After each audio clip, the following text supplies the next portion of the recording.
English से related सभी जानकारियों के लिए चैनल को सब्सक्राइब करें और बेल आइकन को भी क्लिक करें फॉर मोर इन्फॉर्मेशन। क्या है तो देखिए, एक जो पोयम है पहला स्टैंजा है, उसमें जो माँ है वो अपनी बेटी को बता रही है, भाई तुम क्यों घर छोड़ रहे हो।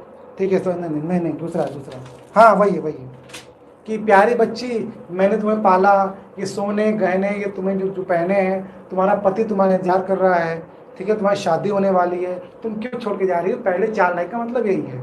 तो ये वाला नॉर्मली कभी कभी आता है, ठीक है। तो मैं बता दे रहा हूं तीसरा वाला। अरे, पहला वाला भी आ सकता है लेकिन मैं तीसरा करवा रहा हूं, ध्यान देना। हनी चाइल्ड, दोनों की शुरुआत एक ही वर्ड से होता है, तो इसलिए कंफ्यूज मत होना, ध्यान से सुनिएगा, कंफ्यूज मत होइएगा। ये मैं तीसरा करवा रहा हूँ, तीसरा पैसेज, तीसरा स्टेंजा आपकी बुक का, अगर चाहो तो कर सकते हो।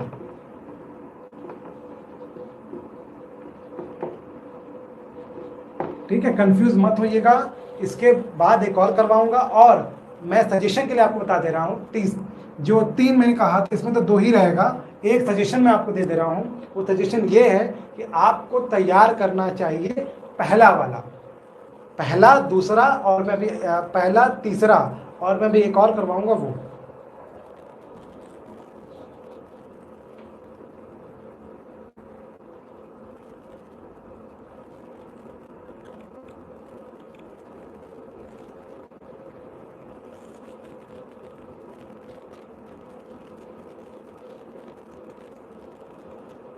चलो ठीक है, मैं बता दे रहा हूँ।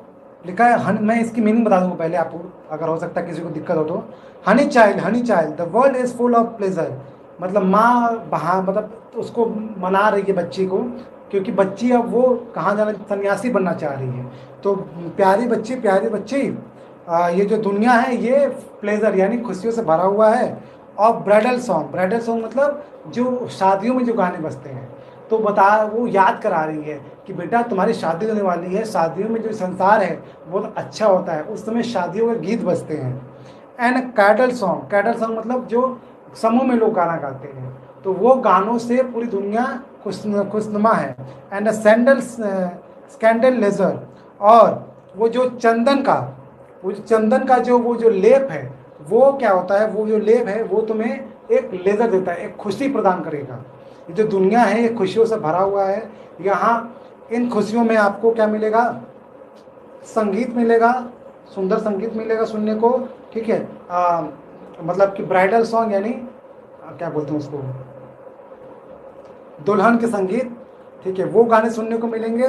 कुल मिला जुला के माँ कहना चाह रही है पहले 2 लाइन में कि बेटा शादियों में जो होता है वो सब दुनिया में क्या है, खुशी की बात है, तो इसलिए मत जाओ। फिर नेक्स्ट 2 लाइनें हैं, your bridal robe are in the loom, मतलब जो तुम्हारा दूल्हा है, ब्राइडल रॉब जो तुम्हारा दूल्हा है वो लूम में है।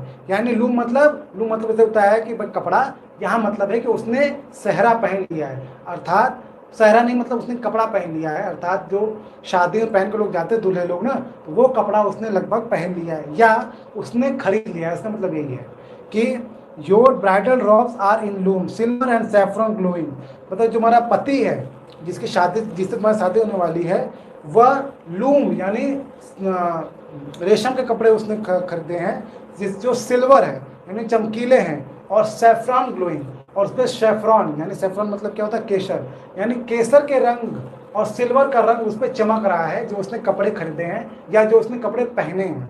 ठीक है, दोनों हो सकता है। Your bridal cakes on the hearth, ठीक है, और जो तुम्हारा केक है, यहाँ केक मतलब केक मत समझना काटने वाला खाने वाला, यहाँ मतलब है कि भाई हर्थ मतलब होता है वो हवन जहाँ पे आग लगा रहता है, तो वहाँ ध्यान देना, वो हवन जहाँ पे आग पर्टिकुलर लगा होता है, हवन प्रक्रिया को नहीं बोल रहा हूँ मैं, उस पर्टिकुलर जगह जहाँ पे आग लगी होती है, चूल्हा ऐसे बोलते हैं ना, तो वो हवन। तो वो वहाँ पर तुम्हारा जो ब्राइडल केक है यानी शादी का केक, यानी जब तुम्हारी शादी हो जाएगी तो वहाँ एक केक है जो तुम्हें काटना होगा, तो वो सब रखा हुआ है। O why whither are you going, हे प्रिय तुम जा रही हो, तो ऐसा कह रही है, माँ बता रही है कि भाई तुम्हारी शादी में ये सब चीज़ें अच्छी अच्छी चीज़ें होने वाली हैं, तो हे प्रिय तुम जा रही हो। ठीक, तो राउंड ऑफ मतलब यही मतलब है। अब आप बताते हैं।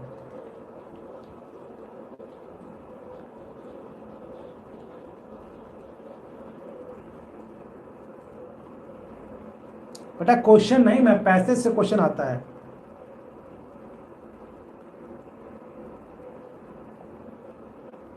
अच्छा, इसे क्यों ऐड किया गया? बेटा इसको ऐड करने की बात तो आप भाई अब यूपी बोर्ड के जो वहाँ जो बैठते हैं वो जाने। नॉर्मली इस लेसन को इसलिए ऐड किया गया है ताकि हम सीखें। क्यों, क्या सीखें? कि कैसे जो सरोजनी नायडू है, उन्होंने एक माँ और एक बेटी, बेटी जो संन्यास लेने जा रही है, और एक माँ जो अपनी बेटी के लिए, जो जिसने शुरू से ही तैयारी की होगी, जब बेटी पैदा हुई होगी, भाई बेटी पैदा हो गई है, शादी करानी है, तो गहने और उस समय भाई डॉरी यानी दहेज की प्रथा थी, तो बेटी को क्या देना है वो सब माँ तैयार करती है अपना। माँ के खुद के सपने हैं, लेकिन बेटी का जो आपका जो डिज़ायर है वो है सन्यासी बनने का। तो उन दोनों के बीच में कितना ब्यूटीफुली तरीके से कन्वर्सेशन हुआ है वो दिखाया गया है। बेटे की बात भी रखी गई है और माँ की बात भी रखी गई है। आखिर में बेटी की बात नॉर्मली मान जाती, बेटी चली जाती है।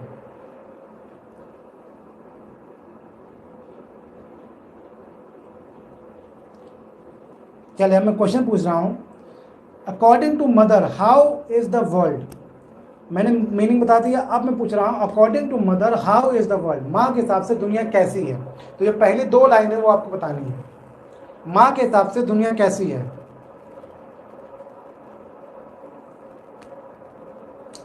सूरज बेटा दो क्वेश्चन आते हैं। चौथा पांचवा क्वेश्चन जो होता है जिसमें पोयम लिखा होता है, बेटा आप लगता है आप सॉल्व नहीं किए हो, या आपने क्वेश्चन पेपर नहीं देखा है 3-4 साल का। अगर आप देखोगे तो आपको पता चलेगा। पांचवा क्वेश्चन, 4 क्वेश्चन सब प्रोज से होते हैं, पांचवा क्वेश्चन सप्लीमेंट पोइट्री का होता है, जिसमें होता है 4 लाइन का कोई पोयम दे देगा, उस 4 लाइन के पोयम से क्वेश्चन पूछता है, वो होता है पांचवा क्वेश्चन।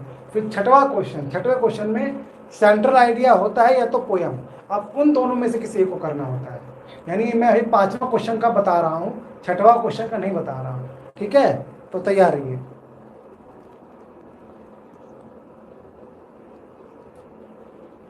चलिए बताइए,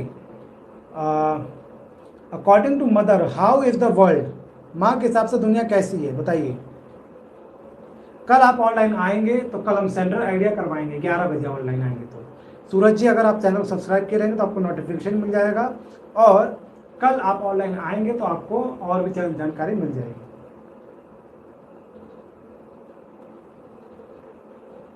जल्दी बताइए, according to mother how is the world, जल्दी बताइए फटाफट। माँ के हिसाब से दुनिया कैसी है?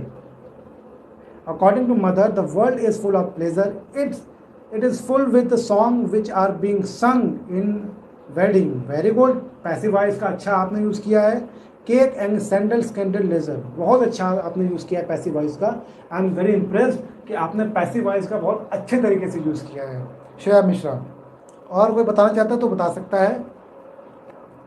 हाँ, कोई बताना चाहता है तो वो आंसर बता सकता है।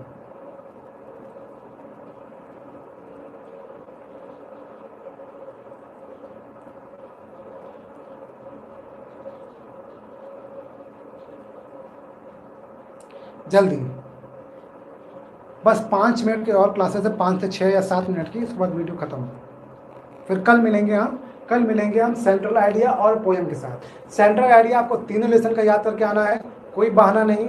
आप सेंट्रल आइडिया 2 पार्ट में लिख सकते हो। मान लो कि आपको लिखने में दिक्कत हो रहा है तो आप ऐसे लिख सकते हो, जैसे 1 लिख के दोगे पार्ट 1, ऐसे लिखोगे पार्ट 1, और मान लो पार्ट 1 में आपने 3 लाइन लिख दिया, फिर आपका कमेंट खत्म हो रहा है, फिर लिखो पार्ट 2, फिर इसी के आगे वाला लाइन आप इसमें पार्ट 2 में लिख देना। कल, आज नहीं, कल की बता रहा हूँ, ठीक है ना?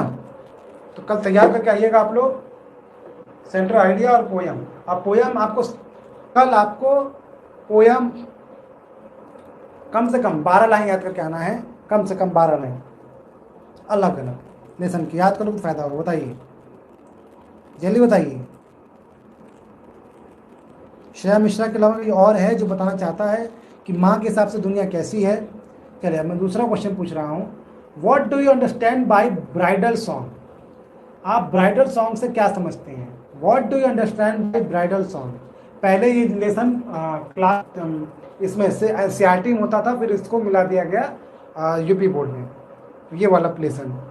अब मुझे पता नहीं, याद नहीं है कौन से क्लास में है, लेकिन एनसीईआरटी में ये पोयम था जहाँ तक मुझे पता है।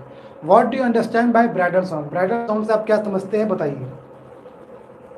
मैंने बताया वो सॉन्ग जो लड़कियों मतलब लड़की के साइड के या लड़की के लोग वाले गाते हैं उसको बोलते हैं ब्राइडल सॉन्ग। ये जो लड़की के लिए गाते हैं उनको भी हम कह सकते हैं, वो उस ब्राइड के लिए जो गाना गाते हैं।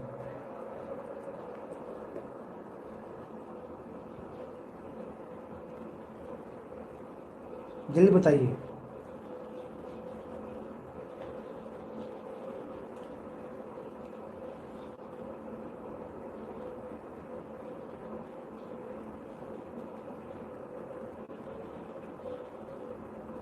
जो भी ऑल टाइम है प्लीज इसका आंसर बताइए जो मैंने पूछा है।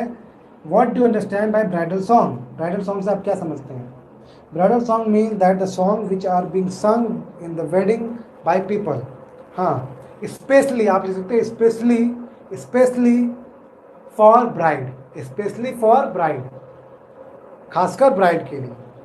लेकिन जरूरी नहीं है ब्राइड एंड ग्रूम दोनों का, ब्राइड ग्रूम या तो छोड़ दो, मत लिखो। ब्राइडल सॉन्ग दोनों की जगह होता है, महिलाओं मतलब लड़कियों की तरफ भी होता है, लड़कों की तरफ भी होता है, तो ये बताने की जरूरत है नहीं, खासकर ब्राइड तरफ, लेकिन आप लिखना चाहो तो लिख सकते हो। चलिए अब लास्ट क्वेश्चन में, दो क्वेश्चन है, एक और क्वेश्चन है। Write the name of this poem from which the above stanza has been taken and write the name of this poet, this poem, sorry, and write the name of the poet। दो question है, एक ही में है write the name of the poem from which the above stanza has been taken, और उसी में है write the name of the poet। फिर उसके बाद एक लास्ट क्वेश्चन, फिर खत्म।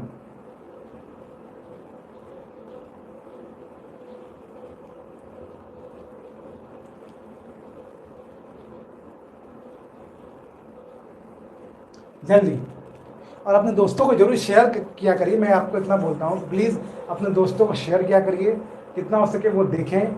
या आप उनके मतलब उनके दोस्त, आपके मतलब कोई ऐसा रिलेटिव है जिसके घर क्लास 10 का बच्चा पढ़ता है, आपसे कांटेक्ट उतना नहीं है, आप उनको भी शेयर करो, उनको भी बताओ कि सर ये वीडियो देख सकते हैं आप। आपके कोई अंकल हैं, आपके पड़ोसी हैं, अगर उनका नंबर है तब, ज़बरदस्ती नंबर ढूंढ कर नहीं, लेकिन फिर भी अगर नंबर है तो कर सकते हैं। The name of this poem, the poem, the village song and the Sarojini Naidu is a poet. The above stanza has been taken from the poem The Village Song which is composed by Sarojini Naidu। चलिए ठीक है, बहुत अच्छी answer है। Compose मैंने compose नहीं पूछा था, मैंने पूछा था पोएट, तो आप पोएट बताइए। अगर एग्जाम में कंपोज पूछा या कंपोजर पूछा तब आप लिखना, ठीक है। Last, who says that bridal robes are in the loom? कौन कहता है कि जो ब्राइडल रोब्स है, यानी जो दूल्हा है या दूल्हे के लोग, वो लोग तैयार हैं लूम में, कपड़ों में, ये कौन कहता है?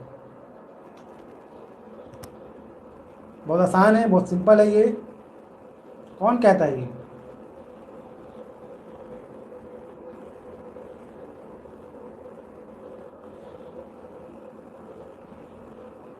कौन कहता है, जल्दी बताइए।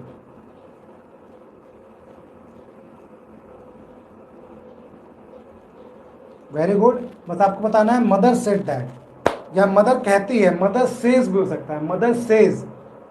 ध्यान दीजिएगा, ये आप बहुत ध्यान दीजिएगा, आप लोगों को कई बार आप उससे गलती हो जाती है। टेंस अगर प्रेजेंट में पूछा जा रहा है क्वेश्चन, तो आंसर भी प्रेजेंट टेंस में देने की कोशिश किया करिए, ठीक है। टेंस का ध्यान दिया करिए, किस टेंस से पूछा जा रहा है। श्रेया पांडे का आंसर सही है। श्रेया मिश्रा, आप दोनों लोग बहुत ज़्यादा इंप्रूव कर रहे हो, मैं देख रहा हूँ, और इम्प्रूव करो, आप लोग सभी सब्जेक्ट में इम्प्रूव करो, ये मेरा मतलब विश है। और साथ में इंग्लिश में इम्प्रूव करो तो और अच्छी बात है, और सब्जेक्ट में करिए तो और अच्छी बात है। इसको जितना हो सकता है उतना तैयार करिए, और खासकर इस पैसेज को, अभी एक और पैसेज बाकी है वो करवाते हैं। सॉरी मैं भूल के ध्यान नहीं दिया, मुझे लगा कि ख़त्म हो गया, एक और पैसेज है। चलिए ठीक है, एक और पैसेज में ध्यान नहीं दिया, मैंने छोड़ दिया। दूसरा ध्यान दीजिएगा, पहला वाला आप जरूर याद करिएगा, कभी कभी पहला वाला ही पूछ देता है।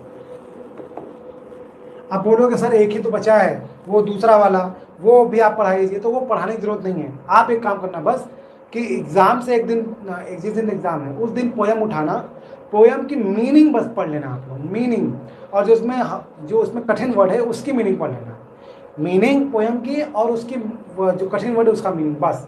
और जितना मैंने इंपॉर्टेंट बताया है आपके दिमाग में वो खुद घूमता रहेगा। अगर आ गया, मान लो आउट ऑफ जितना मैंने पढ़ाया है उसमें से भी नहीं आया, एक क्वेश्चन ऐसा आ गया जो आपके सिलेबस मतलब जो मैंने पढ़ाया वो भी नहीं आया, तब भी आप कर सको। इसलिए तैयारी सबकी करो, स्पेशल तैयारी उससे करो जो मैंने बताया है। द ब्राइडल सॉन्ग, नॉर्मली ये वाला नहीं, ऐसे पोएम इसलिए नहीं आते क्योंकि बहुत लंबे हैं, लेकिन आ सकता है, कोई गारंटी नहीं है कि नहीं आ सकता, आ सकता है। दिया है, या जब दिया है तो यानी कि आ भी सकता है। इसकी मीनिंग आप लोग को पता ही है। इसकी मीनिंग में बताऊं मैं, लास्ट वाले स्टेंजा की मीनिंग भी बताऊं मैं? बोलिए, अगर मीनिंग बताने लायक रहा तो मैं बता दूं, बोलिए। क्या मैं इसकी मीनिंग बताऊं? अदरवाइज मैं क्वेश्चन पूछूं।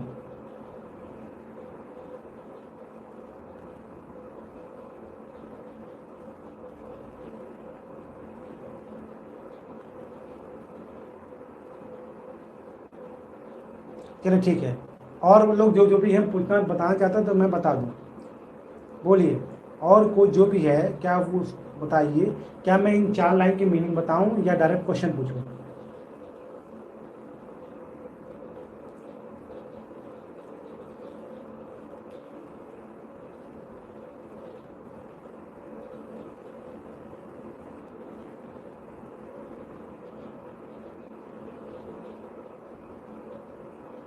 फेरी folk are calling the daughter. फेरी फोक मतलब यहाँ मतलब है कि बता देता हूँ, चलिए ठीक है। द ब्राइडल, मैं बहुत जल्दी बताऊंगा। The bridal and the cradle songs have contains of sorrow, यानी ये दुख के प्रतीक है, ऐसा कह रही है बेटी। बेटी का कहने मतलब है जो ब्राइडल सॉन्ग की जो आप बता रही हो कि भाई शादियों में गाने बजते हैं और जो ये सामूहिक गाने बजते हैं, ये दुख के प्रतीक हैं, ये दुख देने वाले हैं। The laughter of the sun today, the wind of that tomorrow, ठीक है। जो जो खुशी मतलब जो आज खुशी का जो आज सूरज है, अर्थात जो खुशी का कारण आज है, कल वो दुख का कारण होगा। ये जो लाइन, दूसरी लाइन का मतलब यही है, the laughter of sun today, मतलब जो आज आपको सूर्य लग रहा है खुशी का, वो क्या होगा? The wind of death tomorrow, वो कल का मौत का हवा बन जाएगा। यानी जो आज आपको सही लग रहा है, खुशी दे रही है आपको, कल वो गलत हो जाएगा। जो शादी की बात हो रही है उसकी बात हो रही है। फिर आगे कहता far sweeter sound the forest note, notes where forest streams are falling, ठीक है। फार स्वेटर साउंड, और इससे ये जो आप संगीत बोल रहे हैं उससे ज़्यादा मधुर, उससे ज़्यादा सुंदर जो साउंड है, जो आवाज़ है, फॉरेस्ट नोट्स, यानी जो फॉरेस्ट से, जंगल से जो आ रही आवाज़ें वो ज़्यादा मीठी हैं, ये सब बेटी कह रही है। Where forest streams are falling, जहाँ पे जंगल के स्ट्रीम यानी झरने गिर रहे हैं, यानी जो आवाज़ है जंगल से वो ज़्यादा मधुर है जो आपकी शादियों में बजते हैं उसके। ये तुलना करके बेटी बता रही है और कह रही है जंगल में जो झरने गिरते हैं उसकी जो आवाज़ें हैं वो ज़्यादा मीठी हैं, ज़्यादा अच्छी हैं, जो आप बता रही हैं। जो आप बता रहे हैं वो आज दुख है, आज सुख है, कल दुख हो जाएगा, लेकिन जो झरने हैं वो सुख ही रहेगा हमेशा। ओ मदर माइन, ओ मेरी माँ, आई कैन नॉट स्टे, मैं नहीं रुक सकती। The fairy folk are calling, जो फेरी मतलब फेरी फोक मतलब ये जो कहानियाँ हैं या जो जो काल्पनिक जो मतलब काल्पनिक जो क्या बोलते हैं उसको, काल्पनिक लोग हैं जो जंगल में मेरा इंतजार कर रहे हैं, अर्थात जो मैं ये संन्यास ले रही हूँ तो जो जो अभी काल्पनिक है, जब मैं जंगल में जाऊंगी तो वो सब काल्पनिक नहीं रहेंगे, लेकिन अभी काल्पनिक है इसलिए कह रही है जो अभी जंगल में जिनको वो जानती नहीं है वह उनको बुला रहे हैं, क्योंकि वो फेरी मतलब होता है, नॉर्मली फेरी फोक का यूज़ करते हैं पुरानी कहानियाँ बताने वालों को, लेकिन यहाँ यूज़ किया जा रहा है जो साधु संत हैं जिनको ये जानती नहीं है उनकी बात हो रही है कि भाई वो वहाँ जाएगी। मैं मतलब वो लोग इसे बुला रहे हैं, किसे? बेटी को बुला रहे हैं वो लोग जो कहानियों में इसने सुना था, जो कहानियों में जिन साधुओं की बात, जिन महान लोगों की बात इसने सुना था जंगलों में, वो लोग इसे बुला रहे हैं, ऐसा बेटी कह रही है। हाँ, इमेजिनेशन कह सकते हैं। इमेजिनेशन जो है, जो कहानियों में इसने सुना था वह इन्हें बुला रहे हैं कल्पनाओं में, कह सकते हैं ऐसे। ठीक है, अब क्वेश्चन है, write the title of the poem from which the above stanza has been taken. तो ये हो गया। According to daughter how is the world, daughter के हिसाब से दुनिया कैसी है। ध्यान देना, वही 2 लाइन बताना है आपको, वही जंगल की बात नहीं बतानी है, सिर्फ आपको उस दुनिया की बात बतानी है जो माँ कह रही थी, उसका आंसर बताना है। According to the daughter how is the world, daughter के हिसाब से दुनिया कैसी है।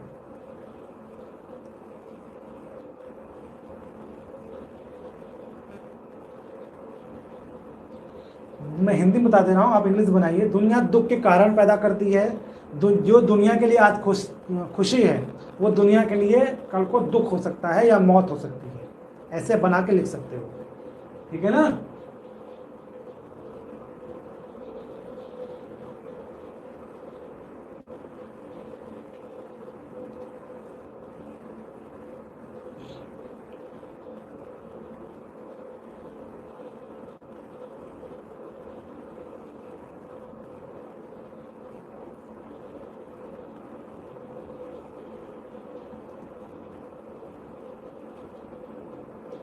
हाँ, तो फेरी फॉक मतलब परियां कह सकते हैं।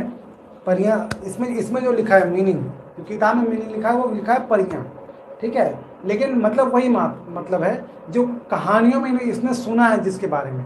यहाँ परियां तो लिख दिया है, लेकिन जो सरोजिनी नायडू जो कहना चाह रही है वो कहना चाह रही हैं कि जो जंगल में जो लोग रहते हैं, जिनकी इसने कहानियाँ सुनी हैं, काल्पनिक लोगों, वो इसे बुला रही हैं, ऐसा कह रही है बेटी, ठीक है ना। आप उसको परियां मान सकते हो। मैंने साधु कह दिया, आप साधु की जगह परियां मान सकते हो कि परियां उसे बुला रही हैं, ठीक है।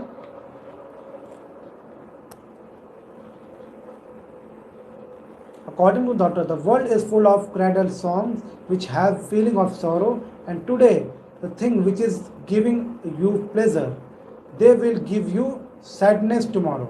वेरी गुड आंसर श्रेया, बहुत अच्छा आंसर है। आप यू की जगह अस भी यूज कर सकते हो, कोई दिक्कत नहीं है, ठीक। श्रेया का आंसर एकदम बढ़िया आंसर है। कंफर्म अगर ये क्वेश्चन आया तो आपको 2 नंबर तो कंफर्म मिलना है इस क्वेश्चन के लिए। अब दूसरा, who are calling the daughter, daughter को कौन बुला रहा है, डॉटर को कौन बुला रहा है। Who are calling the daughter, ये बहुत इजी क्वेश्चन है, 2 नंबर आपको मिल जाएगा। Who are calling the daughter, daughter को कौन बुला रहा है, बताइए।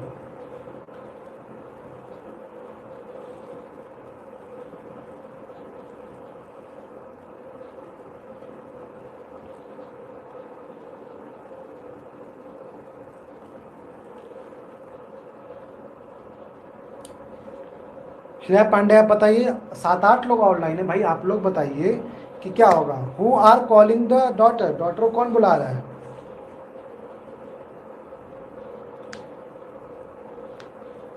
फेरी folk are calling the daughter, ठीक है, फेरी फोक बुला रहे हैं। अब मैं पूछ रहा हूं,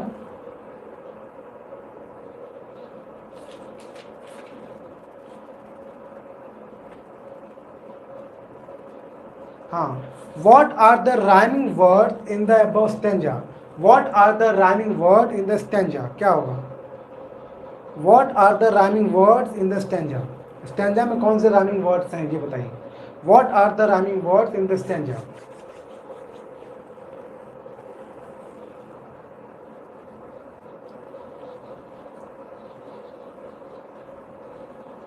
मैं पोएम पढ़ दे रहा हूँ, फिर से आपको समझ में आ जाएगा। और ध्यान देना, सेंटेंस के आखिरी को पकड़ते हैं हम। The bridal song and the cradle song have cadence of sorrow, पहला लाइन। दूसरा, the letter of the sun today, the wind of death tomorrow, दूसरी line. For sweeter sound the forest notes where forest streams are falling, ये तीसरी line. चौथी, our mother mind I cannot stay, the fairy folk are calling, हो गया। तो rhyming word कौन से हो जाएंगे, सॉरो एंड टुमारो, और दूसरा हो जाएगा फॉलिंग एंड कॉलिंग। चलिए, बहुत अच्छा। तो इसमें एक और तैयार कर लीजिएगा, पहला वाला जो मैं तीसरा मैं यहाँ बता दे रहा हूँ, सी वाला, हनी, हनी से लेकर वेल्ड यू, यहाँ तक के जो ये स्टेंजा है, पहला स्टेंजा, इसको भी तैयार कर लीजिएगा और जो बच गया है उसको कम से कम रीड करके समझ लीजिएगा, उतना काफ़ी है। ठीक है ना? चलिए इसको नोट कर लीजिएगा, इसको स्क्रीनशॉट कर लीजिए। वीडियो ख़त्म। कुछ और डिटेल कुछ और पूछना है तो आप पूछ सकते हो, अदरवाइज वीडियो ख़त्म करें। जितने लोग भी ऑनलाइन हैं कुछ पूछना चाहते हैं तो वो पूछ सकते हैं, कुछ पूछना चाहते हैं आप लोग तो पूछ सकते हैं, अदरवाइज वीडियो ख़त्म करें। आप लोग अपने स्टडी की बात करना चाहते हो तो वो भी आप कर सकते हो। ठीक है ना? चलिए सही है, श्रेया पांडे सही है आपका आंसर। चलिए वीडियो ख़त्म कर रहे हैं। अगर आपने आपको वीडियो अच्छा लगा है, समझ में आया है तो ज़रूर वीडियो को लाइक करें, शेयर करें अपने दोस्तों के साथ, चैनल को भी सब्सक्राइब करें ताकि आपको नोटिफिकेशन भी मिलती रहे। और बात बता दूं आपको कि इतनी चीज़ें आप तैयार कर लोगे तो आपके 4 नंबर तो कंफर्म हो जाएंगे। साथ में आपको पोयम में भी इजी होगा, सेंट्रल आइडिया पोयम, उसमें भी आपको आसानी, क्योंकि देखो कहानी आपको मिल जाएगी कि पूरा पोयम की कहानी क्या है, वो भी आपको मदद करेगा सेंट्रल आइडिया या पोयम लिखने में। ठीक है?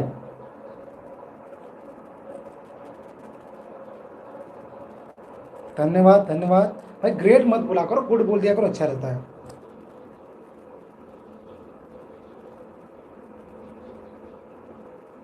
अरे कोई बात नहीं, होता है, ऐसे लोग मिलते हैं। अभी तुमको और मिलेंगे बेटा, अभी तुम उम्र छोटी है ना, अभी और मिलेंगे, और महानुभाव मिलेंगे, और बड़े बड़े महानुभाव मिलेंगे। तो अपने आप को स्ट्रांग रखा करो। ठीक है ना?